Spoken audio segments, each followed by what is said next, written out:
एक वक्त आएगा जब अरविंद केजरीवाल जैसा शख्स जम्मू सूबा में मशहूर होगा, उसका नाम पॉपुलर होगा, लोग बात करेंगे उसके बारे में। ऐसा शायद बहुत सारे लोगों ने सोचा ना होगा, लेकिन मैंने सोचा था, क्योंकि मैंने आज से 25-27 साल पहले कांशीराम और मायावती को भी जम्मू सूबा में इतना ही मशहूर पाया है। यह एक सीजनल चीज़ होती है, आते हैं और चले जाते हैं। पिछले दिनों बहुत सारे लोग, ख़ास करके जम्मू सूबा से सियासी कारकुनान और लीडर्स, दिल्ली में जाकर उन्होंने आम आदमी पार्टी का दामन थामा। यूँ तो जितने भी लोगों ने आम आदमी पार्टी ज्वाइन की, उनके अपने अपने इलाका में अपने एतबार से एक अपना ही उनका सियासी कद है। बहुत सारे लोग उनमें से क्राउड पुलर्स भी हैं, बेशुमार लोग उनमें से ऐसे हैं जो इलेक्शन जीतने का पोटेंशियल भी रखते हैं। लेकिन जिनके बारे में मैं आज बात करना चाहता हूँ, या जिनका नाम इस्तेमाल करके मैं आज की बात करना चाहता हूँ, वो हैं बलवंत सिंह मनकोटिया और यशपाल कुंडल। वजह यह है कि आज से 20 साल पहले, एग्जैक्ट 20 साल पहले, यानी 2002 की बात है, जब इन दो सज्जनों ने पहली बार इलेक्शन जीतकर ये एमएलए बने थे, तो उस वक्त एक एनालिसिस हमारे सामने था, एक पॉसिबिलिटी हमारे सामने थी कि शायद ये वक्त आ गया है कि जम्मू सूबा की भी एक अपनी रीजनल पॉलिटिकल पार्टी हो। इस 20 साल में बहुत सारे तजर्बात हुए, बहुत सारे उतार, बहुत सारे चुड़ाव हुए, लेकिन आज वापस जाकर जो है इस तरह से एक नेशनल पॉलिटिकल पार्टी या एक इस किस्म की पॉलिटिकल पार्टी जो जम्मू कश्मीर से ताल्लुक़ ना रखती हो, उसी को जम्मू में कॉम्पिटिटर बनाया जाए। ऐसी क्या वजह है कि जम्मू में कभी कोई रीजनल पॉलिटिकल पार्टी सर्वाइव नहीं कर पाई? यही बात करूंगा आज मैं लॉन्ग स्टोरी में। मेरा नाम ज़फ़र चौधरी है। इससे पहले कि मैं आज के मौजू के ऊपर आऊँ, मैं आपको बताना चाहता हूँ कि लॉन्ग स्टोरी क्या चीज़ है जो आपने पहली बार आज मेरी ज़ुबान से सुना है। आपने कमोबेश पिछले 3-4 साल में मुझे देखा है कि मैं कई बार वीडियो के प्लेटफॉर्म पे इस ज़रिया से मैं मुख्तलिफ़ किस्म के तज्ज़ियात, मुख्तलिफ़ किस्म की बातें आपके सामने लेकर रखता हूँ मैं, लेकिन उसमें सबकी शिकायत ये रहती है कि रेगुलरिटी नहीं रहती। लिहाजा उसको ओवरकम करने के लिए मैंने एक बुक रिव्यू शुरू किया, और एक गोजरी ज़ुबान में, जो कि मेरी अपनी ज़ुबान है, उसमें एक जो मेमोयर या एक ट्रैवलॉग के तौर के ऊपर अपनी ज़िंदगी के सफ़र में से कुछ इंपॉर्टेंट चीज़ें मैं उठा लेता हूँ हर हफ्ते, और एतवार को वो शेयर करता हूँ मैं। अब हर सैटरडे को 8 बजे आप मुझे ज्वाइन करेंगे लॉन्ग स्टोरी में। लॉन्ग स्टोरी यानी उस हफ्ते की मेरे पॉइंट ऑफ व्यू से, और जिसको मैं समझता हूँ कि आपके एतबार से भी और मेरे एतबार से भी कोई अहम मुद्दा है, उसके ऊपर मैं आपके साथ बात किया करूँगा। यह ज़रूरी नहीं है कि वो एक पॉलिटिकल एनालिसिस ही हो, वो सियासत के एतबार से ही हो, वो साइंस एंड टेक्नोलॉजी की भी हो सकती है, उसमें बात एनवायरनमेंट की भी हो सकती है, उसमें बात हेल्थ और एजुकेशन की भी हो सकती है। तो लिहाजा हर सैटरडे को 8 बजे शाम को आप मेरे साथ बने रहिएगा। फेसबुक पे, यूट्यूब पे, इंस्टाग्राम पे, ट्विटर पे, हर प्लेटफॉर्म के ऊपर इसको लॉन्ग स्टोरी को जो है वो ब्रॉडकास्ट किया जाएगा। साथ ही में ये रिटन टेक्स्ट में भी, बतौर जो लोग वीडियो ना देखना पसंद करते हो, उनको जो रिटन स्टोरी है, टेक्स्ट स्टोरी है, वो भी दस्तयाब होगी। आज की बात बढ़ाते हैं आगे। अरविंद केजरीवाल का बहुत बोलबाला, बहुत नाम इस वक्त चल रहा है। लिस्टें तैयार हो रही हैं, अखबारों में छप रही हैं कि फ़लाँ लोग ज्वाइन करना चाहते हैं आम आदमी पार्टी को। जो सियासी तज्ज़ियाकार हैं, मुझे भी बेशुमार लोग फ़ोन करते हैं, मैं ख़ुद भी तज्ज़ियाकार हूँ, लेकिन जो मज़ीद लोग हैं जो जम्मू कश्मीर की सियासत के ऊपर लिख रहे होते हैं, वो भी मुझसे बात करते हैं कि आपका नज़रिया क्या है, कि क्या आम आदमी पार्टी का कोई वजूद बन सकता है जम्मू कश्मीर में। आज मैं दरअसल आम आदमी पार्टी के बारे में बात नहीं कर रहा हूँ। आम आदमी पार्टी की क्या पॉसिबिलिटी है, अरविंद केजरीवाल का क्या इम्पैक्ट जम्मू कश्मीर की सियासत के ऊपर हो सकता है। और कहते हैं कि क्योंकि पंजाब हमारे दरवाजे के ऊपर आकर ख़त्म होता है और पंजाब में उन्होंने बेहतरीन जीत हासिल की है, उसका इम्पैक्ट जम्मू कश्मीर में ज़रूर होगा। मेरा हमेशा ये मानना रहा है कि जम्मू कश्मीर की जो सियासत है मुल्क के हर हिस्से से बिल्कुल मुख्तलिफ होती है। अगर मुल्क में कोई बड़ी डेवलपमेंट हुई है या किसी रियासत में डेवलपमेंट हुई है, ज़रूरी नहीं है कि उसका इमीडिएट इम्पैक्ट जो है वो जम्मू कश्मीर के ऊपर हो जाए। लेकिन बावजूद उसके, जो आम आदमी पार्टी है, उसके लिए ख़ास करके जम्मू सूबा एक स्प्रिंग बोर्ड है। मैं किसी आने वाले हफ्ते आम आदमी पार्टी के ऊपर मैं थोड़ा तफसील से तज्ज़िया करूँगा। तब तक और भी चीज़ें थोड़ी क्लैरिटी के साथ आई होंगी कि कौन कौन लोग हैं जो आम आदमी पार्टी के पास जा रहे हैं। सबसे अहम बात यह है कि कि आम आदमी पार्टी है, वो जम्मू कश्मीर में बेच क्या रहे हैं, वो जम्मू कश्मीर में किस चीज़ की मार्केटिंग कर रहे हैं, क्या चीज़ लोगों के सामने पेश वो कर रहे हैं। क्योंकि इस क्लैरिटी के साथ अभी अरविंद केजरीवाल ने कोई बात नहीं की है कि आम आदमी पार्टी का जम्मू कश्मीर के तय नज़रिया क्या होगा। तो लिहाजा इसको हम किसी दूसरे दिन के लिए सेव करके रखते हैं। आज की जो मैं बात करना चाहता हूँ वो ये है कि जो जम्मू सूबा है, ऐसी क्या वजह हुई है कि कश्मीर में जो रीजनल पॉलिटिकल पार्टीज़ होती हैं वो एक बहुत इम्पॉर्टेंट स्ट्रेंथ गेन कर लेती हैं और कुछ ही सालों के अंदर वो सरकार का हिस्सा भी बन जाती हैं। लेकिन जम्मू में कोई भी रीजनल पॉलिटिकल पार्टी जो है वो आज तक सर्वाइव नहीं। ऐसे बात नहीं है कि एफर्ट्स नहीं हुए, कोशिशें नहीं हुई, पार्टीज इमर्ज बहुत हुई हैं, लेकिन वो पार्टीज डिसअपीयर हो जाती हैं वक्त से बहुत पहले। इसकी सबसे बड़ी वजह क्या है? और जम्मू में रीजनल पॉलिटिकल पार्टी जो जम्मू के जो आइडेंटिटी है, जम्मू के जो इमोशंस हैं, जम्मू के जो सेंटिमेंट हैं, उनको रिप्रेजेंट करने वाली एक पॉलिटिकल पार्टी की जो एब्सेंस है, उसकी गैर मौजूदगी से जो जम्मू कश्मीर की ओवरऑल सियासत है उसमें पोलराइजेशन किस कदर होती है, उसके बारे में भी मैं बात करूंगा। मैं जब मॉडर्न रियासत जम्मू कश्मीर की जब तश्कील हुई 1846 में, तो तब मोनार्की थी, ऑटोक्रेटिक रूल था, जो डोगरा बादशाह थे उनका रूल था। तो लिहाजा तब सियासत का यानी जो एक कॉम्पिटिटिव डेमोक्रेटिक पॉलिटिक्स है उसका कोई बहुत ज़्यादा स्कोप नहीं था। लेकिन इस रियासत के नुमाया तौर के ऊपर 3 सूबा जो हैं वो थे, जो हाल तक रहे, लेकिन जो मुख्तलिफ जो स्टेजेस आते गए उसमें जो है रियासत डिसइंटीग्रेट भी होती रही और रियासत की जो एडमिनिस्ट्रेटिव शेप है वो तब्दील भी होती रही। लेकिन 1846 से मुसलसल ओवरऑल वो लैंड मास तो सारा जो है वो वहीं पे मौजूद है, बाउंड्रीज हैं वही सारी तब्दील हुई हैं। जो 3 सूबा बड़े क्लैरिटी के साथ उनके जो बहुत बेसिस थे, एक तो जियोग्राफियाई एतबार से, आबो हवा के एतबार से, और उसके बाद वहाँ का जो खाना पीना, जो वहाँ की ज़ुबान है, इस सारे एतबार से 3 अलग अलग सूबा, और जिनमें से कश्मीर वैली, जम्मू और लद्दाख को मुख्तलिफ नामों के साथ जाना गया है। लद्दाख को फ्रंटियर डिस्ट्रिक्ट के तौर पर भी जाना गया है और ग्रेटर लद्दाख के तौर पर भी लद्दाख को जाना गया है। इसमें सारी चीज़ें मैंने कहा कि ज्योग्राफी भी अलग है, जिससे कि तीनों सूबे अलग अलग होते हैं, इसकी टोपोग्राफी अलग है, इसका जो वेशभूषा है, खाना पीना है, ज़ुबान है, ये सारी चीज़ें कुल मिला के इन तीनों सूबों का जो सियासी मिजाज है वो भी उसने अलग इन सारी कंडीशंस ने जो मिलकर जो तीनों सूबों का जो सियासी मिजाज है वो भी अलग बनाए रखा। तो ज़रूरी नहीं है कि जो चीज़, क्योंकि ये मैं तीनों सूबों का अलग से मैं जो ब्रेक डाउन करके वो एक्सप्लेन करना इसलिए ज़रूरी था कि आज हम बात कर रहे हैं जम्मू सूबा की। हम जम्मू सूबा की बहुत ज़्यादा बात करते हैं इंडिपेंडेंट आइसोलेशन में, एक वैक्यूम में बहुत ज़्यादा हम बात करना शुरू कर देते हैं जम्मू सूबा की। उसकी वजह से क्या होता है, जब हम उसको इंडिपेंडेंटली कंप्लीटली एनालाइज करते हैं, आइसोलेशन में एनालाइज करते हैं, तो जो लार्जर स्टोरी है उसका जो एक फाइनल कंक्लूजन है वो हमारे सामने आ नहीं पाता, हम उसको समझ नहीं पाते, क्योंकि जो इम्पॉर्टेंट चीज़ हम स्किप कर जाते हैं, मिस कर जाते हैं, वो ये है कि जम्मू सूबा अलग में अपने आप में एक पॉलिटिकल एंटिटी नहीं है। एक जिस तरह से ये एक जियोग्राफिकल यूनिट ठीक है, एक कल्चरल यूनिट है, एक एडमिनिस्ट्रेटिव स्ट्रक्चर है, लेकिन एक पॉलिटिकल एंटिटी नहीं है। ये अभी भी जो जम्मू कश्मीर रियासत है उसका हिस्सा है। अब लद्दाख की कहानी हमसे अलग होगी। लद्दाख तो जम्मू कश्मीर से निकल के वो अलग से एडमिनिस्ट्रेटिव यूनिट भी है, लेकिन अलग से एक पॉलिटिकल एंटिटी भी है। लेकिन जम्मू सूबा जो है वो जम्मू कश्मीर रियासत, जिसको इन दिनों में यूनियन टेरिटरी कहा जाता है, वो उसी का हिस्सा है।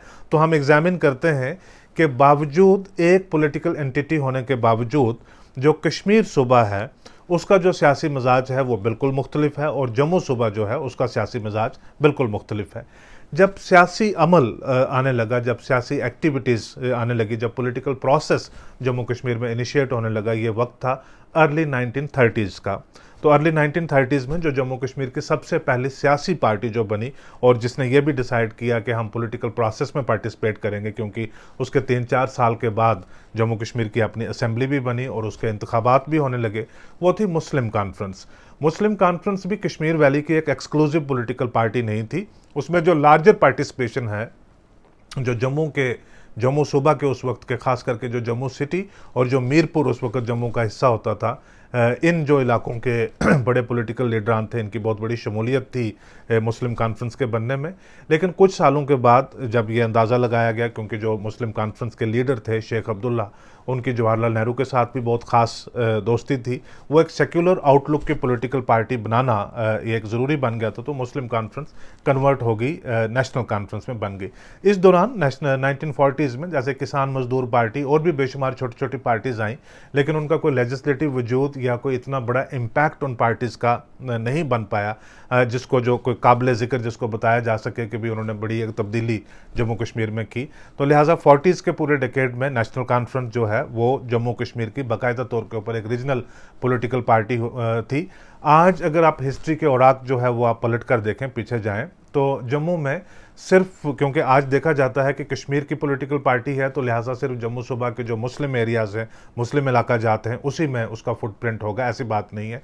नेशनल कॉन्फ्रेंस, जैसे जम्मू के सबसे बड़े कदावर लीडर गिरधारी लाल डोगरा, वो नेशनल कॉन्फ्रेंस के फाउंडर मेंबर्स में से एक थे। और बहुत बड़े बड़े जो लीडरान हैं जम्मू सूबा के, जो हिंदू कम्युनिटी से, सिख कम्युनिटी से ताल्लुक़ रखते थे, वो भी नेशनल कॉन्फ्रेंस के बानियों में से एक थे। और 1940s के डेकेड में जो नेशनल कॉन्फ्रेंस का मौक़िफ़ था कि जो एक डेमोक्रेसी के लिए नेशनल कॉन्फ्रेंस जो स्ट्रगल कर रही थी, उसमें जम्मू सूबा के भी बेशुमार लीडरान जो शामिल थे। लेकिन अब हम फास्ट फॉरवर्ड करते हैं कि 1947 के बाद जो डेवलपमेंट्स हुई, उसमें नेशनल कॉन्फ्रेंस तो एक रीजनल यानी जम्मू कश्मीर की एक बड़ी पॉलिटिकल पार्टी रही, लेकिन उसके मुकाबले में एक बहुत बड़ी पॉलिटिकल मूवमेंट जो है वो प्रजा परिषद के तौर पर जम्मू से इमर्ज हुई।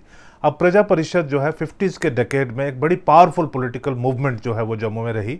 इलेक्टोरल गेंस प्रजा परिषद को इतने ज़्यादा नहीं हो पाए, क्योंकि इल्ज़ाम हमेशा यही दिया जाता था कि ये नेशनल कॉन्फ्रेंस वाले इंतखाबात में इतनी धांधली कर देते थे, जैसा जो रिकॉर्डेड बहुत सारी चीज़ें हैं वो बताती हैं कि अव्वल तो पहले इलेक्शन में जो है वो सारे लोग अनकंटेस्टेड, यानी 75 सीट्स के ऊपर इलेक्शन हुए थे, 73 के ऊपर नेशनल कॉन्फ्रेंस के लोग बिना किसी मुकाबला के ही जीत गए और सिर्फ 2 सीटों के ऊपर जो है वो कंटेस्ट हो पाया। उसके बाद जो मज़ीद इलेक्शन हैं, कभी किसी के नॉमिनेशन पेपर रिजेक्ट वगैरह वगैरह, लेकिन यानी जितने भी इलेक्शन 1950s में और 60s में हुए, वो एक कॉन्फिडेंस जो है वो इंस्पायर नहीं करते कि अगर आप मुझे कहें कि क्या मैं वसूख के साथ कह सकता हूँ कि वो फेयर और कॉम्पिटिटिव जो हैं इक्वल अपॉर्चुनिटी वाले डेमोक्रेटिक प्रोसेस के इलेक्शन थे, तो मैं कहूँगा कि शायद 50s और 60s के डेकेड में वो इलेक्शन इतने बेहतर नहीं थे।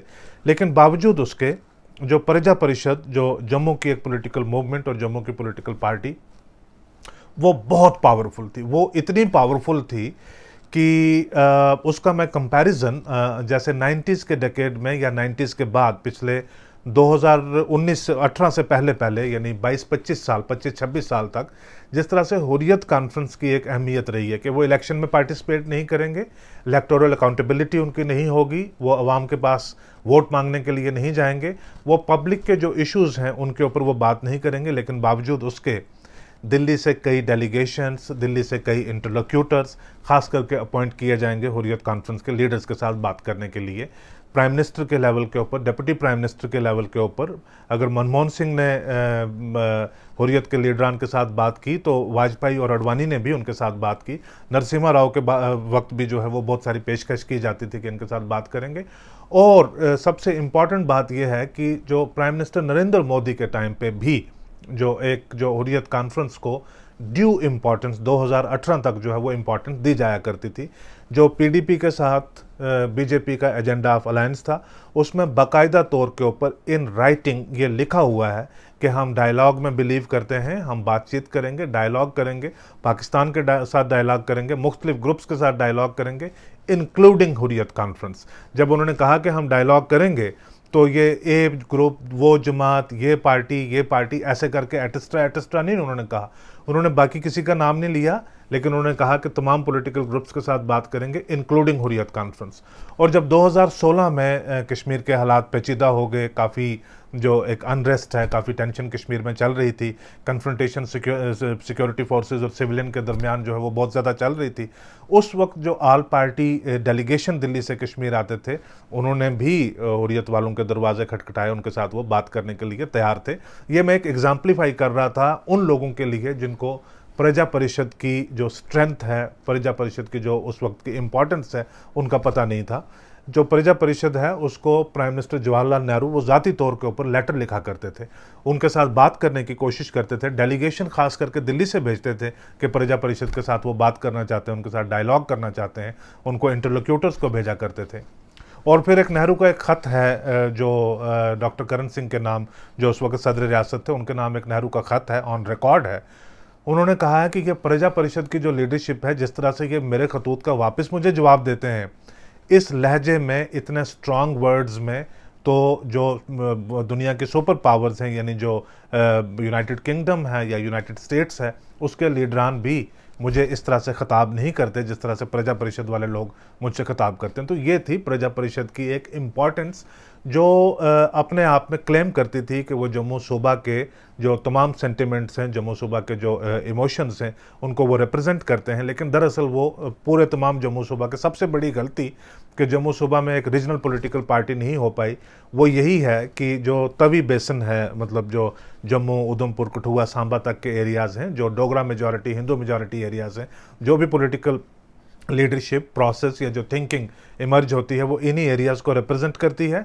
और बाकी एरियाज़ को वो समझ लेते हैं कि क्योंकि इसमें जो मेजॉरिटी कम्युनिटी है वो मुस्लिम है, शायद उसकी वजह से ये एक नेचुरल रीज़न होगा कि वो एक जो कश्मीर का पॉलिटिकल प्रोसेस है, कश्मीर का पॉलिटिकल थॉट है, या जो कश्मीर का पॉलिटिकल आइडिया है, वो हर दो सूरत में वो उसी का हिस्सा होंगे। तो लिहाजा उस तक आउटरीच, उस तक अप्रोच जो है वो कभी होती नहीं। बैक टू परिजा परिषद। परिजा परिषद का आखिर में हुआ क्या? 1950s के ही डेकेड में जो भारतीय जनसंघ है, जो बीजेपी का प्रिकर्सर है, वो वजूद ले चुका था, शेप ले चुका था। इलेक्टोरल पार्टिसिपेशन में वो उन्होंने आना शुरू कर दिया था। तो जो प्रजा परिषद है, जो जम्मू की रीजनल पॉलिटिकल पार्टी है, हालांकि वो पूरे जम्मू सूबा को ना रिप्रेजेंट करती हो, लेकिन जम्मू का एक जो वसी एरिया है और जो जम्मू की एक मेजॉरिटी पॉपुलेशन है, उसको प्रजा परिषद रिप्रेजेंट करती थी। वो एब्जॉर्ब हो गई किसमें? भारतीय जनसंघ के अंदर जो है वो उसका पूरा थॉट प्रोसेस, उसका पूरा आइडिया, उसका जो पॉलिटिकल एग्जिस्टेंस है सारी, वो भारतीय जनसंघ के अंदर एब्जॉर्ब होगी। यानी एक जो नेशनल पॉलिटिकल पार्टी है या एक जो नेशनल पॉलिटिकल प्रोसेस है, उसमें जो जम्मू की रीजनल पॉलिटिकल पार्टी, जो जम्मू की रीजनल आइडेंटिटी को रिप्रेजेंट करती थी, वो उस नेशनल प्रोसेस के अंदर सब्ज्यूम हो गई और फिर उसके बाद एक नेशनल प्रोसेस जो है वो यहाँ पे चल पड़ा। 1960s में क्या हुआ कि जो बड़ी डेवलपमेंट ये थी कि जब 1953 में शेख अब्दुल्ला को अरेस्ट कर लिया गया और उसके बाद बख्शी गुलाम अहमद जो है उन्होंने नेशनल कॉन्फ्रेंस की जो है कमांड वो संभाल ली। लेकिन नेशनल कॉन्फ्रेंस को जो कमांड उन्होंने संभाली, बावजूद उसके जो नेशनल कॉन्फ्रेंस की पॉलिसीज़, जो नेशनल कॉन्फ्रेंस का प्रोसेसेस सारे जो हैं वो कांग्रेस को मिमिक करते थे। यानी जो कांग्रेस की नेशनल लेवल के ऊपर पॉलिसी होती थी, बख्शी की लीडर में वही नेशनल कॉन्फ्रेंस की पॉलिसी जम्मू कश्मीर में हुआ करती थी। लेट 1950s में एक रीजनल जो पॉलिटिकल प्रोसेस है वो इनिशिएट हुआ। नेशनल कॉन्फ्रेंस में से बहुत सारे लोग जो हैं वो निकल कर उन्होंने डेमोक्रेटिक नेशनल कॉन्फ्रेंस बनाई। और डेमोक्रेटिक नेशनल कॉन्फ्रेंस जो है ये एक वाहिद इस किस्म का एक पॉलिटिकल प्रोसेस था जिसमें कश्मीर की और जम्मू की लगभग बराबरी की शमूलियत थी। बल्कि जम्मू से बहुत सारे कदावर लीडर जैसे राम प्यारा सराफ जैसे लोग, उनका बहुत बड़ा नाम था, कॉमरेड कृष्ण देव सेठी साहब, उनका बहुत बड़ा नाम था, ये उसमें शामिल थे। ये प्योरली एक लेफ्ट विंग कम्युनिस्ट जो आइडियोलॉजी की पॉलिटिकल पार्टी थी, लेकिन ये ज़्यादा देर तक सर्वाइव नहीं कर पाई। 2-3 साल के बाद इनमें से जो बहुत सारे लीडरान हैं, जो ख़ास करके राम प्यारा सराफ को छोड़कर, जो तो बाद में CPIM के पोलिट ब्यूरो के मेंबर भी पहले और आखिरी शायद जम्मू कश्मीर से बने, आखिरी तो नहीं लेकिन पहले जो है पोलिट ब्यूरो के मेंबर बने जम्मू कश्मीर से, लेकिन वो एक्सपेरिमेंट जो है वो कामयाब नहीं हो पाया। 50s के डेकेड में और 60s के हाफ तक जो है किसी मेजर नेशनल पॉलिटिकल पार्टी का जो है जम्मू में, एक जम्मू कश्मीर के अंदर एक इलेक्टोरल इम्पैक्ट नहीं था। 1960s में 65 और 66 में जब एक इम्पॉर्टेंट डेवलपमेंट भी हुई, एक तो 65 में वॉर हुई थी इंडिया और पाकिस्तान की, जो जम्मू कश्मीर पे हुई थी, और दूसरा ये है कि जो सदर रियासत और वज़ीर आज़म के जो ओहदे थे, यानी जो एक प्रेसिडेंट या प्राइम मिनिस्टर जम्मू कश्मीर का एक अलग से जो नॉमेनक्लेचर था उसको रीनेम करके गवर्नर और चीफ मिनिस्टर रखा गया था। उसी दौरान जो है वो कांग्रेस ने भी अपनी एंट्री जम्मू कश्मीर में की और 1966 में पहली बार जो बाकायदा तौर के ऊपर कांग्रेस का जो एक रियासती इकाई है, रियासती यूनिट है, वो बन गया। लेकिन ये लोग सारे कहाँ से आए? ये लोग कोई प्रोसेस, कोई नई डेवलपमेंट नहीं हुई। ये लोग वही जो नेशनल कॉन्फ्रेंस को जो बनाते थे, जो नेशनल कॉन्फ्रेंस के मेंबरान थे, उसी में से एक बड़ा धड़ा निकल कर बाहर आया। इसलिए जब आप 1967 के अगर आप इलेक्शन के रिजल्ट्स देखते हैं तो आप देखते हैं कि जो नेशनल कॉन्फ्रेंस जो 67 में, जो 57 में या 62 में जिसकी 60 प्लस या 65 प्लस सीट्स हैं, वो 67 के इलेक्शन में उनकी जाकर 4-5 सीटें हो जाती हैं और 65 प्लस सीट्स जो हैं वो कांग्रेस की हो जाती हैं, क्योंकि वही सारी शिफ्ट जो नेशनल कॉन्फ्रेंस के अंदर थी उन लोगों ने ही सारी शिफ्ट की, वही सारे कांग्रेस में आ गए। जब कांग्रेस आई तो कांग्रेस का जो ज़्यादा बोलबाला है वो कश्मीर में तो हुआ, लेकिन जम्मू में जो है वो बहुत ज़्यादा हुआ। 2 इलेक्शन मुसलसल ऐसे हुए जब ये एक पीरियड इस किस्म का था, मिड 1960 से लेकर मिड 1970s तक, जब इंदिरा शेख एग्रीमेंट हुआ तब तक का ये जो पीरियड था। तब अगर एक पूरे जम्मू कश्मीर में एक हमवार पॉलिटिकल पार्टी थी जो इंतखाबात भी जीतती थी, हर जगह उसकी मेंबरशिप भी थी, हर जगह उसका फुटप्रिंट भी था, और उसमें कश्मीर के लोग भी उतने ही कंफर्टेबल थे जितने जम्मू के लोग कंफर्टेबल थे, वो कांग्रेस थी उस वक्त। आज जो चीज़ बीजेपी करने की कोशिश कर रही है कि भी लोग बीजेपी में शामिल हो रहे हैं और वो देख रहे हैं कि अगर हम बीजेपी में शामिल हो जाते हैं तो उससे शायद हमारी कुछ बेहतरी हो जाएगी, अगर कल कुछ गलत किया है हो सकता है कि उसमें जो जांच करने वाले लोग हैं वो उसको नज़रअंदाज कर दें और आने वाले वक्त जो है वो बेहतर, यानी कुल मिला के अगर आज देखें कि अगर आप बीजेपी में शामिल होते हैं या बीजेपी के साथ कोई मिली हुई और पॉलिटिकल पार्टी जो किसी दूसरे नाम से जानी जाती हो उसमें अगर आप शामिल होते हैं तो हर उस शामिल होने वाले के साथ के लिए, हर उस हमदर्दी रखने वाले के लिए कोई ना कोई किसी न किसी किस्म का जो इंसेंटिव है वो ज़रूर है। एग्जैक्टली यही कंडीशन थी 1960s में, जो लोग कांग्रेस में शामिल होते थे उनके लिए कोई ना कोई इंसेंटिव होता था और फिर माहौल इस किस्म का बन जाता है क्योंकि 1960s में जो 1954 के बाद जो एक सेपरेटिस्ट फ्लेवर की पॉलिटिकल पार्टी थी जिसको प्लेबिसाइड फ्रंट कहते थे। प्लेबिसाइड फ्रंट वो था जो शेख अब्दुल्ला ही रन करते थे, लेकिन जो उनके नज़दीक तरीन के जो लोग हैं जो आज़ाद थे, जेलों में नहीं थे, वो उसको रन करते थे और वो चाहते थे कि जम्मू कश्मीर में राइट टू सेल्फ डिटर्मिनेशन होना चाहिए, रेफरेंडम होना चाहिए, प्लेबिसाइड होना चाहिए, लोगों से पूछा जाए कि वो किस तरफ जाना चाहते हैं। तो उस सेपरेटिस्ट एनवायरनमेंट में जब कांग्रेस जम्मू कश्मीर के अंदर उतरी तो वो एक जवाब था कि भी अगर आपने एक नेशनल इंटीग्रेशन को इन्हांस करना है, लोगों को जो कौमी जो विचारधारा है, जो नेशनल पॉलिटिकल मेन स्ट्रीम है, अगर उसमें लोगों को शामिल करना है तो वो रास्ता यही है कि आप कांग्रेस के साथ शामिल हो जाएं, जो 2014 के बाद जम्मू कश्मीर में बीजेपी कर रही है। कि बीजेपी इस तरह से एक प्रेजेंट कर रही है केस जम्मू कश्मीर के अंदर कि भी अगर आप नेशनल इंटरेस्ट में सियासत करना चाहते हैं और नेशनल मेन स्ट्रीम का अगर आप हिस्सा बनना चाहते हैं तो आपके पास ऑल्टरनेटिव एक ही है कि अगर आप वो बीजेपी का हिस्सा बने। अगर आप बीजेपी का हिस्सा नहीं है तो फिर आपके पेट्रियटिज्म के ऊपर, आपके नेशनलिज्म के ऊपर ही एक सवालिया निशान है। तो ये चीज़ जम्मू कश्मीर में पहली बार नहीं हो रही है, ये 1960s में ऑलरेडी ये हो चुकी हुई है।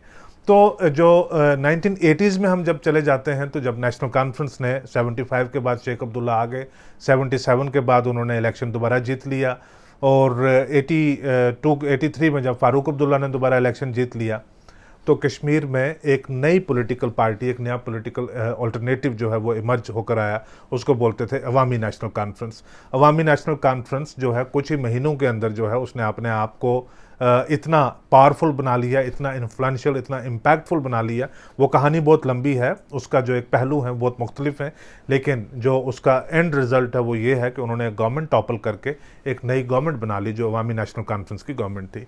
कुछ सालों के बाद कश्मीर में एक बहुत बड़ा इत्तेहाद जो है वो नया इमर्ज होकर आया जिसको मुस्लिम यूनाइटेड फ्रंट बोलते थे। उसमें बहुत सारी पॉलिटिकल पार्टीज़ जो हैं वो शामिल हुई, लेकिन उनका जो इलेक्टोरल अगर आप देखें 18-19 सीट के ऊपर वो 100, 200, 400 या 500, मतलब 100 से लेकर 500 वोट तक 17-18 सीटों के ऊपर वो लोग हारे हुए हैं।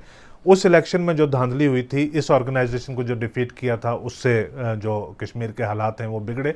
मेरा लेकिन ये पॉइंट ये था कि भी ये भी अपने आप में कितना एक रोबस्ट एक जो पॉलिटिकल प्रोसेस है वो इमर्ज कश्मीर में हुआ। लेट 1990s में इस दौरान छोटी छोटी बहुत सारी पार्टीज़ आई, लेकिन लेट 1990s में 1999 में पीपल्स डेमोक्रेटिक पार्टी आई और 3 साल के अंदर अंदर उन्होंने आकर गवर्नमेंट बना ली। 16 सीटें हासिल करके 3 साल के अंदर अंदर आकर उन्होंने गवर्नमेंट बना ली।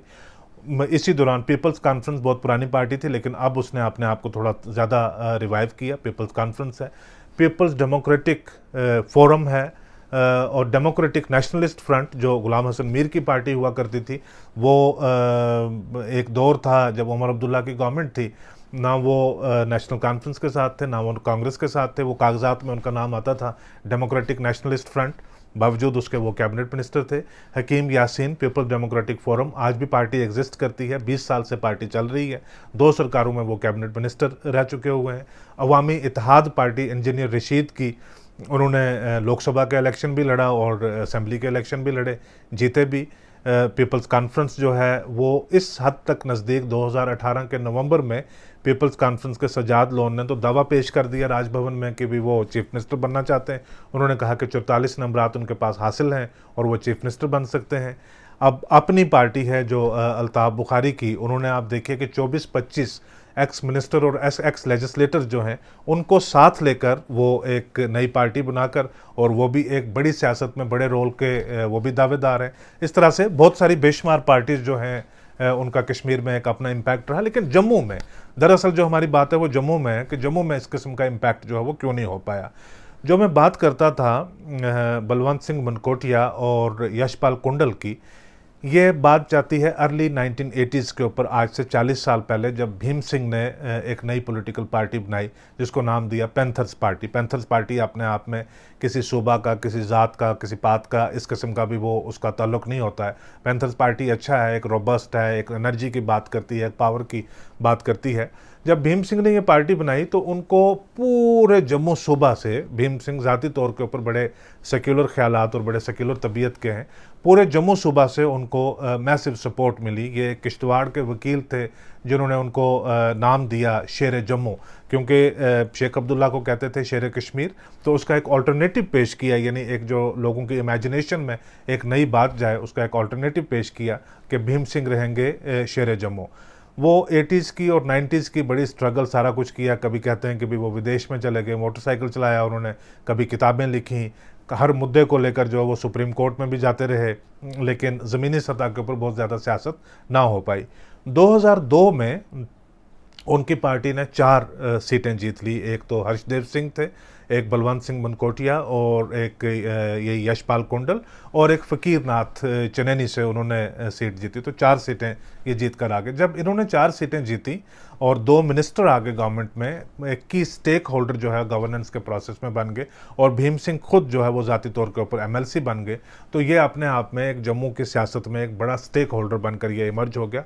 उस साल आपको याद होगा कि बीजेपी की सिर्फ एक ही सीट आई थी, लेकिन 20 साल के दौरान जो है वो अब पार्टी इस तरह से लगता है कि वो अपने आप में तारीख बन चुकी है। अब पैंथर्स पार्टी नाम की शायद कोई आने वाले जो आगे इलेक्टोरल प्रोसेस होगा उसमें कोई बहुत ज़्यादा उनका पॉसिबिलिटी नज़र नहीं आती कि वो भी अपना कुछ इम्पैक्ट बना लें। इसी दौरान कुछ साल पहले 2018 की बात है, चौधरी लाल सिंह, वो भी अपने आप में एक बड़े कदावर लीडर हैं, मेंबर ऑफ पार्लियामेंट भी रहे हैं, मेंबर ऑफ असेंबली भी रहे हैं, मिनिस्टर भी रहे हैं 2 बार। उन्होंने बनाई अपनी डोगरा स्वाभिमान संगठन, और एक बड़े हाईली इमोटिव मोमेंट के ऊपर उन्होंने वो पार्टी बनाई, और महाराजा हरि सिंह का सहारा लेकर के भी उनका जो पहचान है, उनका जो तशख़्ख़ुस है, उनकी जो मेमोरी है, उसको वो रिवाइव करना चाहते हैं। उनके जन्मदिन के ऊपर छुट्टी होनी चाहिए वगैरह वगैरह। एक वक्त तो मुझे याद है 2018 की बात है कि अगर लाखों नहीं तो लगभग 50-60 हज़ार लोग जो है, एक बार मैंने लाल सिंह से कहा था कि 50-60 हज़ार लोग जो हैं उस दिन आपके साथ थे, जिस दिन आपने महाराजा का झंडा लेकर आप कहे, तो वो नाराज़ हो गए, कहते नहीं 2.5 लाख लोग थे। लेकिन एक मॉडेस्ट एस्टिमेट के मुताबिक 50-60 हज़ार लोग जो है वो ज़रूर उमड़ कर आए थे। नौजवान लोगों ने वो डोगरा टी-शर्ट वो पहनी हुई थी। लेकिन आज अगर आप देखें तो वो सारी चीज़ जो है वो बीजेपी के अंदर सबस्यूम हो गई, वो सारी चीज़ जो है वो बीजेपी के अंदर अब्जॉर्ब हो गई। जब 2019 का इलेक्शन लड़ा चौधरी लाल सिंह ने, तो उनकी 2 सीटों के ऊपर वो इलेक्शन खुद ही लड़ रहे थे, दोनों सीटों के ऊपर उनकी ज़मानत भी जब्त हो गई। यहाँ तक कि जो डिस्ट्रिक्ट डेवलपमेंट काउंसिल के इलेक्शन उनकी पार्टी ने लड़े, उनमें से कोई नहीं जीत पाया, क्योंकि जो नेशनल इंटरेस्ट में सारा वोट है वो चला गया, वो उसमें कंज्यूम हो गया। मैंने एक नज़र घुमाकर देखी कि जो बीजेपी का माफ़ कीजिएगा, जम्मू सूबा का जो एक वोटिंग पैटर्न होता है, वोटिंग ट्रेंड होता है, वो रहा किस किस्म का, ख़ास करके जो गुज़श्ता 6-7 इलेक्शन 42-45 साल के ऊपर जो बेसिस के ऊपर। तो 2014 का जो सबसे आखिरी election assembly election Jammu Kashmir में हुआ है, उसमें जो नेशनल पॉलिटिकल पार्टीज़ हैं, मैंडेट के पॉइंट ऑफ व्यू से उन्होंने 38 सीटें पूरे जम्मू कश्मीर से उन्होंने जीती। यानी जो 43% सीटें 87 में से जो 43% सीट्स हैं वो नेशनल पॉलिटिकल पार्टीज़ ने जम्मू कश्मीर में से जीत ली। जिसने, अगर आप जम्मू सूबा में हम आते हैं तो 38 में से जो 30 सीटें जो हैं वो जम्मू सूबा में थी। आप देखिए कि जम्मू सूबा में टोटल सीटें इस डिलिमिटेशन से पहले हुआ करती थी, यानी 2014 के इलेक्शन में जम्मू सूबा में टोटल सीट्स हुआ करती थी 37 में से जो 30 सीट, 37 में से जो 30 सीटें हैं वो नेशनल पॉलिटिकल पार्टियां जीत कर चली गई जम्मू सूबा से। यानी 81% जो मैंडेट है जम्मू सूबा से वो नेशनल पॉलिटिकल पार्टी को चला गया। 2008 जो उससे पहला इलेक्शन है, पूरे जम्मू कश्मीर से जो नेशनल पॉलिटिकल पार्टीज़ हैं कुल मिला के उन्होंने 28 सीटें जीती, और उन 28 में से जो 24 सीटें हैं वो जम्मू सूबा से थी। यानी 32% मैंडेट नेशनल पॉलिटिकल पार्टीज़ को पूरे जम्मू कश्मीर में से मिला, और 64% मैंडेट जो है वो सिर्फ जम्मू सूबा में से मिला। इसी तरह से जो 2002 का इलेक्शन है, 28 सीटें पूरे जम्मू कश्मीर से जीती नेशनल पॉलिटिकल पार्टीज़ ने, और 20 सीटें जो हैं वो उनमें से 28 में से जो 20 हैं वो जम्मू से थी।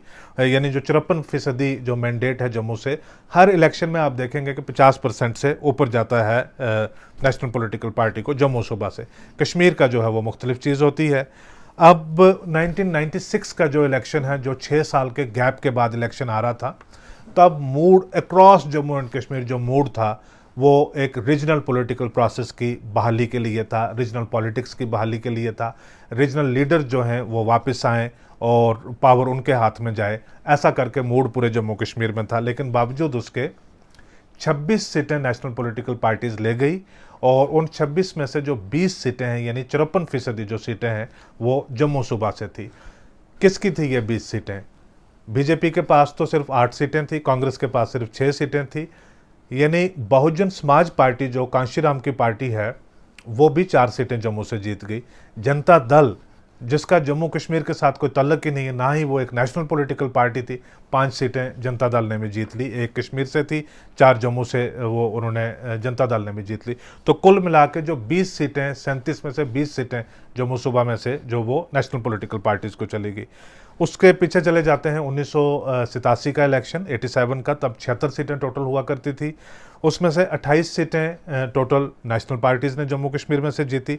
उन 28 में से जो 22 सीटें हैं वो जम्मू में तब टोटल 32 सीटें थी। यानी 68%, 68% सीट जो हैं वो नेशनल पॉलिटिकल पार्टीज़ लेगी। 32 में से 22 सीटें जम्मू में से। 83 का इलेक्शन, वो ये शेख अब्दुल्ला की डेथ के बाद फारूक अब्दुल्ला का पहला इलेक्शन था। ये इलेक्शन 2014 की तरह रीजनल लेवल के ऊपर बड़ा पोलराइज्ड इलेक्शन था, कश्मीर वर्सेस जम्मू, जम्मू वर्सेस कश्मीर जैसा ये इलेक्शन था।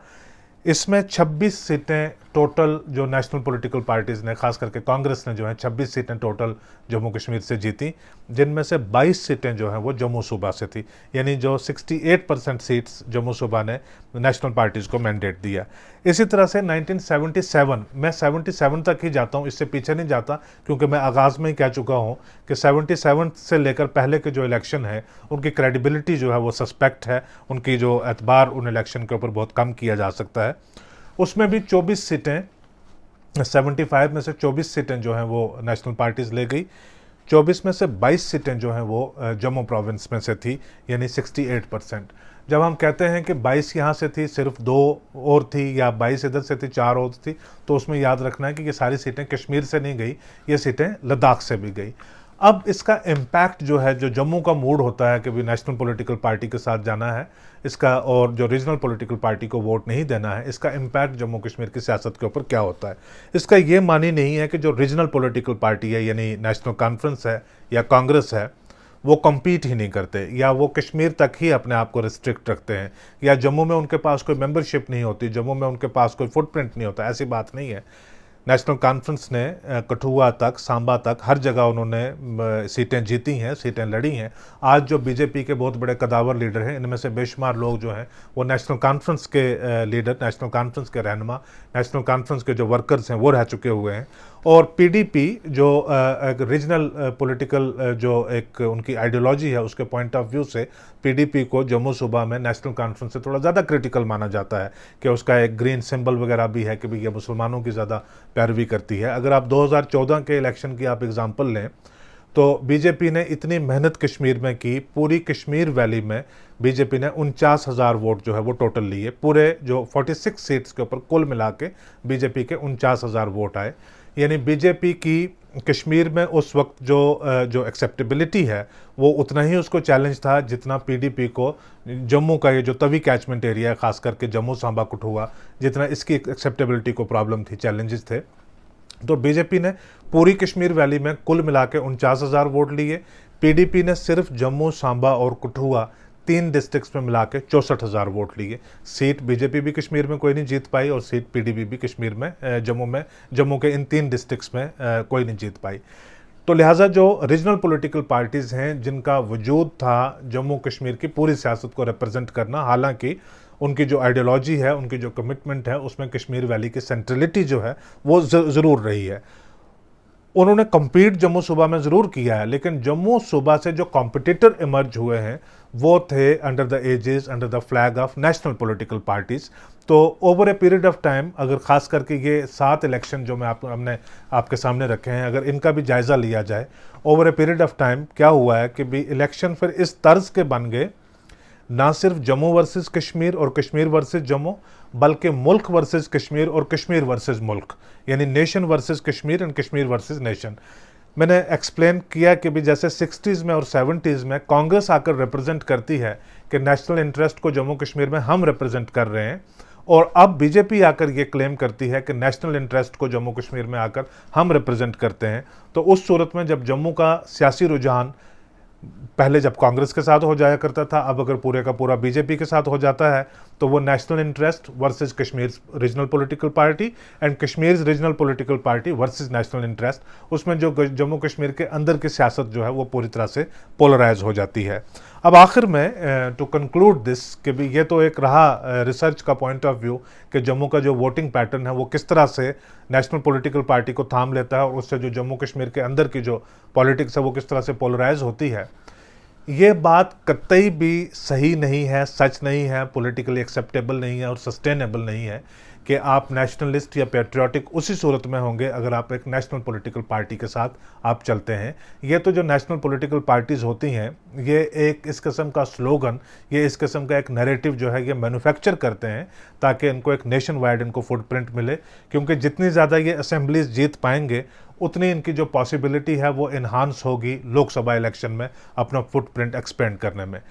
जितनी ज़्यादा असेंबलीज ये जीत पाएंगे उतने ज़्यादा इनको वोट जो हैं वो राज्यसभा में मिलेंगे, ताकि इनको सेंटर में बहुत बेहतरीन तरीके से एक जो पकड़ है वहाँ पे मिले। लेकिन पिछले 25-30 साल में जिस तरह से कैंपेन होती हैं, ख़ास करके हिंदुस्तान में जिस तरह से लोग जो है वो आकल हो रहे हैं, जिस तरह से लोग जो विजडम गेन कर रहे हैं, जिस तरह से लोग एजुकेटेड हो रहे हैं, उसके चलते और मीडिया का जितना जो पेनिट्रेशन है उसके चलते इतनी इलेक्टोरल लिटरेसी अब हिंदुस्तान के हर कोने में ज़रूर हो गई है। लोग इस बात को समझते हैं कि जो लोकसभा का इलेक्शन है उसमें आपका जो फैसला है वो मुख्तलिफ हो सकता है, पूरे मुल्क का मिजाज इस तरह से हो सकता है कि भी जो गठबंधन सरकार है वो ना बने, एक ही पॉलिटिकल पार्टी को या दूसरी पॉलिटिकल पार्टी को वोट दें, यानी कांग्रेस और बीजेपी के बीच कंपटीशन हो और दोनों में से जो ज़्यादा वोट ले वो नेशनल गवर्नमेंट बना ले। लेकिन रीजनल लेवल के ऊपर, अपनी अपनी रियासतों के लेवल के ऊपर लोग अपना लोकल जो पॉलिटिकल पार्टीज़ हैं, पॉलिटिकल आउटफिट हैं, उनको वोट अगर देते हैं, अगर उनको वो चुनते हैं, तो वो नेशनल इंटरेस्ट के कतई भी ख़िलाफ़ नहीं है। ये नेशनल इंटरेस्ट की जो बात हम बार बार करते हैं, ये आज से कुछ दहाइयों पहले तक नहीं होता था, लेकिन आज ये इस तरह से बन जाता है। ये 60s में कांग्रेस ने भी इसी तरह से किया था कि अगर आप कांग्रेस के साथ हैं तो नेशनलिस्ट हैं। बीजेपी ने वही प्ले बुक जो वो निकाली है, वो बताते हैं कि अगर आप बीजेपी के साथ हैं तो आप नेशनलिस्ट हैं, वरना आप नेशनलिस्ट नहीं हैं। इस वक्त हिंदुस्तान के अंदर 28 रियासतें हैं जिनमें पॉलिटिकल गवर्नमेंट्स हैं, और 2 यूनियन टेरिटरीज ऐसी हैं जिनमें लेजिस्लेचर है। जम्मू कश्मीर की बात मैं नहीं कर रहा हूँ, क्योंकि जम्मू कश्मीर का अभी रीऑर्गेनाइजेशन एक्ट में वादा ही है कि ये यूनियन टेरिटरी विद लेजिस्लेचर होगी। वो इलेक्शन कब होगा, उसमें लेजिस्लेचर कब बहाल होगी, वो देखा जाना है। 28 रियासतें हैं, और दिल्ली जो एक सिटी स्टेट जैसी गवर्नमेंट है, लेकिन वो यूनियन टेरिटरी जैसी ही है, क्योंकि उसके जो कंट्रोल हैं सारे वो मिनिस्ट्री ऑफ होम अफेयर्स के साथ रहते हैं, और एक पौंडीचेरी जिसकी अपनी लेजिस्लेचर है। यानी कुल मिला के 30 जो हैं वो मुल्क के अंदर इस वक्त पॉलिटिकल एंटिटीज़ हैं। इन 30 में से सिर्फ 12 में बीजेपी की गवर्नमेंट है, मज़ीद 2 में कांग्रेस की गवर्नमेंट है, और मज़ीद एक और में जो है वो CPIM की गवर्नमेंट है। CPIM को मैंने इसलिए गिना है, हालांकि वो रिस्ट्रिक्ट होगी सिर्फ एक स्टेट तक, केरला तक, लेकिन एक वक्त था जब CPIM भी अपने आप को एक नेशनल पॉलिटिकल पार्टी रिप्रेजेंट करती थी। कांग्रेस भी एक नेशनल पार्टी है और बीजेपी भी एक नेशनल पार्टी, यानी 15 रियासतें, 30 में से 15 रियासतों में नेशनल पॉलिटिकल पार्टीज़ की गवर्नमेंट है, और दीगर जो 15 रियासतें हैं उसमें कंप्लीटली रीजनल पॉलिटिकल पार्टीज़ की गवर्नमेंट है। अब ये जो रीजनल पॉलिटिकल पार्टीज़ हैं ये किस किस्म की होती हैं? रीजनल पॉलिटिकल पार्टी का ये मतलब नहीं है कि यहाँ से एक धड़ा टूटा, वहाँ से एक टूटा। वो जो लोकल उस रियासत का जो सेंटिमेंट होता है, उस रियासत का जो इमोशन होता है, उसकी जो एस्पिरेशंस होती हैं, उसकी जो नीड्स होती हैं, उसको वो रिफ्लेक्ट करती है स्टेट लेवल के ऊपर भी और नेशनल लेवल के ऊपर भी। एक बेहतर जो रिप्रेजेंटेशन है वो लोगों को मिल जाती है। इनमें से तमाम जितनी पॉलिटिकल पार्टीज़ हैं वो किसी न किसी मूवमेंट का प्रोडक्ट है। यानी अगर आप महाराष्ट्र में चले जाएं तो शिवसेना जो है वो एक मराठी आइडेंटिटी की मूवमेंट का प्रोडक्ट है। आप तमिलनाडु में चले जाएं, वहाँ पे जो द्रविडियन पॉलिटिकल पार्टीज़ हैं, यानी द्रविड़ मुनेत्र कड़गम या ऑल इंडिया अन्ना द्रविड़ मुनेत्र कड़गम, ये आपस में जो है ये कॉम्पीट करते हैं एक दूसरे के साथ। एक की कांग्रेस के साथ थोड़ी सारी नज़दीकी है, दूसरे की बीजेपी के साथ थोड़ी सारी नज़दीकी है, लेकिन जो ये द्रविडियन पॉलिटिकल सेंटिमेंट है, अपना जो रीजनल पॉलिटिकल एस्पिरेशन है, उसको रिप्रेजेंट करते हैं। इसी तरह से अगर आप आंध्र प्रदेश में चले जाएं तो वाईएसआर कांग्रेस, वो भी एक कंप्लीटली एक लोकल पॉलिटिकल इवेंट्स हैं उसका प्रोडक्ट है। वो बनी हुई है कि एक वो बड़े लीडर थे वाईएस राजशेखर रेड्डी, जिनकी डेथ हो गई, और उसके बाद जो उनके साथ जो बहुत सारे लोग पार्टी के अंदर थे, कांग्रेस के लोग अंदर थे, वो चाहते थे उनका बेटा चीफ मिनिस्टर बने। कांग्रेस ने उसके बेटे को हैरेस करना शुरू कर दिया। इन्होंने अपनी पॉलिटिकल पार्टी बनाई और लोगों ने उनको वोट दिया। यानी एक लोकल सेंटिमेंट्स के इर्द गिर्द एक चलने वाली मूवमेंट थी जिसके ऊपर वो पार्टी इमर्ज हुई। इसी तरह से आप जो तेलंगाना है उसमें आप चले जाएं, तेलंगाना राष्ट्र समिति, उन्होंने तेलंगाना के स्टेटहुड के लिए उन्होंने स्ट्रगल की और आज वो पार्टी जो है वो रिप्रेजेंट करती है तेलंगाना को। आप इसी तरह से वेस्ट बंगाल में चले जाएं, एक लंबे वक्त तक वहाँ पे कांग्रेस और वामपंथी वो रिप्रेजेंट करते रहे। एक मिडिल पाथ चाहिए था और ममता बनर्जी ने, जो बीजेपी के साथ भी उन्होंने काम किया, कांग्रेस में वो ओरिजिनली थी, उन्होंने एक ऐसी पार्टी प्रेजेंट की जो वेस्ट बंगाल के सेंटिमेंट को रिप्रेजेंट करती है। तो एक लोकल जो फ्लेवर है, एक लोकल जो मूड है उस स्टेट का, उस रीजन का, उसको रिप्रेजेंट करते हैं। इस तरह से अगर जम्मू में कभी कोई पॉलिटिकल पार्टी बने या जम्मू की पार्टी उठकर जम्मू कश्मीर को भी रिप्रेजेंटेशन देने की कोशिश करे, यानी कश्मीर वादी में भी जाए, वहाँ पे भी जाकर बताए कि अभी 60-70 साल देखिए हमने खुली बाहों के साथ, खुले दिल और दिमाग के साथ नेशनल कॉन्फ्रेंस और पीडीपी को एक्सेप्ट किया है। अब हमारी ये एक पॉलिटिकल पार्टी है, हम भी चाहते हैं कि जम्मू कश्मीर की पॉलिटिकल पार्टी बने। उसमें कोई हर्ज नहीं है, उसमें कुछ एंटी नेशनल जो है वो नहीं है। शायद जम्मू का जो रीजनल सेंटिमेंट है उसकी अक्कासी जो है वो उसी तरह से होएगी। आप नेशनल पॉलिटिकल पार्टी के साथ जुड़ सकते हैं, उनको वोट दे सकते हैं, लेकिन ये भी एक वजह है जो पोलराइजेशन कश्मीर और जम्मू के बीच में एक पोलराइजेशन है, उसकी ये भी एक वजह है कि जो जम्मू कश्मीर की जो रीजनल पॉलिटिकल पार्टीज़ हैं उनका जो फुटप्रिंट है वो कश्मीर वैली तक श्रिंक होता जा रहा है, और जो उसको आंसर है, उसका जो कंपटीशन है वो जम्मू से एक नेशनल पॉलिटिकल पार्टी के ज़रिए दिया जा रहा है। तो रियासत की जो सियासत है वो आपस में स्प्लिट रहती है। अब देखते हैं कि जिस बात से मैंने शुरू किया था कि अरविंद केजरीवाल, वो भी एक नेशनल एस्पिरेशंस वाली पॉलिटिकल पार्टी है। जो जम्मू में रीजनल रिक्वायरमेंट थी उसको दिल्ली से एक पार्टी आकर फुलफिल कर देगी, लेकिन जम्मू में 4, 6 या 10 लोग ये बैठकर आपस में ये कंसेंसस बनाएं कि हम यहाँ के डोगरा को, राजपूत को, ब्राह्मण को, दलित को, हिंदू को, मुसलमान को, गुजर को, पहाड़ी को मिलाकर एक रिप्रेजेंटेशन किस तरह से देख सकते हैं, और जम्मू और कश्मीर को एज ए पॉलिटिकल यूनिट बनाकर हम एक सियासी रिप्रेजेंटेशन, एक लीडरशिप किस तरह प्रोवाइड कर सकते हैं। शायद वो अपॉर्चुनिटी अभी आई नहीं है, लेकिन आने वाले वक्त में इलेक्शन के नज़दीक देखते हैं कि किस तरह से इमर्ज होता है। आज का ये एपिसोड लॉन्ग स्टोरी का मतलब ही यही है कि बात लंबी होगी। आपका देखने के लिए बहुत शुक्रिया।